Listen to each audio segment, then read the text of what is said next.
সবেমাত্র গ্রীষ্মের শুরু, এরই মধ্যে চট্টগ্রাম জুড়ে সুপিয়া পানির তীব্র সংকট।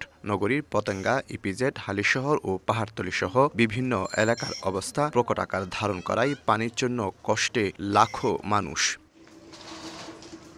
একদিকে পানির জন্য হাহাকার, অপরদিকে খোদ চট্টগ্রাম ওয়াসাই অপচয় করছে কোটি কোটি লিটার পানি। নগরীর কল্পলোক আবাসিকের সামনের এই পাইপলাইন ফুটো হয়েছে দীর্ঘ ১.৫ মাস ধরে। পানিতে সয়লাব পুরো এলাকা, অথচ খাওয়ার জন্য মিলছে না পানি, তাও আবার লবণাক্ত ও দুর্গন্ধযুক্ত। গোটা নগর জুড়ে এরকম অসংখ্য পাইপে ফুটো। দিনরাত ২৪ ঘন্টা পানি পড়তেছে, এরা কোনো ব্যবস্থা নিচ্ছে না। সকল শ্রেণীর সকল পেশার মানুষের জন্য কষ্টসাধ্য একটা বিষয় হচ্ছে। পানি নষ্ট হয়ে যাচ্ছে, কিন্তু মানুষ তো অনেক দুর্ভোগে কষ্ট পাচ্ছে।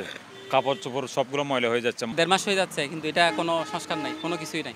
এক হিসাব বলছে গত ৫ বছরে ১২০০ কিলোমিটার পাইপলাইনে ১০,৪৬৮টি ফুটো হয়েছে। মেরামতে খরচ হয়েছে ৬ কোটি, প্রতিদিন ২.৫ কোটি, আর বছরে ৯১২ কোটি লিটার পানির অপচয় হয়, যার মূল্য ২৫ কোটি টাকা। সরবরাহের ৩০% পানি নষ্ট হলেও ওয়াসা বলছে ভিন্ন কথা। এভরিডে লিকেজ রিপেয়ার করা হচ্ছে এবং তার ফলে যে পানি যাচ্ছে একেবারে মিনিমাম, এটা হয়তো ম্যাক্সিমাম 1 to 2% হতে পারে, not more than that. Cab বলছে ফুটো যত বড় হবে ততই বাড়বে বিল। এই পদ্ধতিতে একটি চক্র হাতিয়ে নেয় কোটি টাকা, যার প্রভাব সরাসরি পড়ে ভোক্তার উপর। লিকেজ বড় না হলেই ততক্ষণ পর্যন্ত এটার কোনো সংস্কারের উদ্যোগগুলো নেয় না।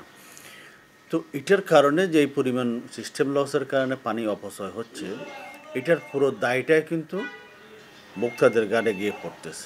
হালদা ও কর্ণফুলী নদীর পানি পরিশোধন করে ৯০,০০০ গ্রাহককে প্রতিদিন সরবরাহ করে ৫০ কোটি লিটার পানি, যার ৩০%ই নষ্ট হচ্ছে পাইপের ফুটোর কারণে। এদিকে পানি সংকটের মধ্যেই ৬১% দাম বাড়ানোর আবারও প্রস্তাব দিয়েছে চট্টগ্রাম ওয়াসা। গত ১.৫ মাস ধরে এরকম পানি অপচয় করছে চট্টগ্রাম ওয়াসা, অথচ এর দায় চাপাচ্ছে সাধারণ মানুষের উপর। এক হিসাব বলছে বছরে অন্ততপক্ষে ৯১২ কোটি লিটার পানি নষ্ট করে, যার বাজার মূল্য অন্তত ২৫ কোটি টাকা। শফিকুল আলম, সময় সংবাদ, চট্টগ্রাম।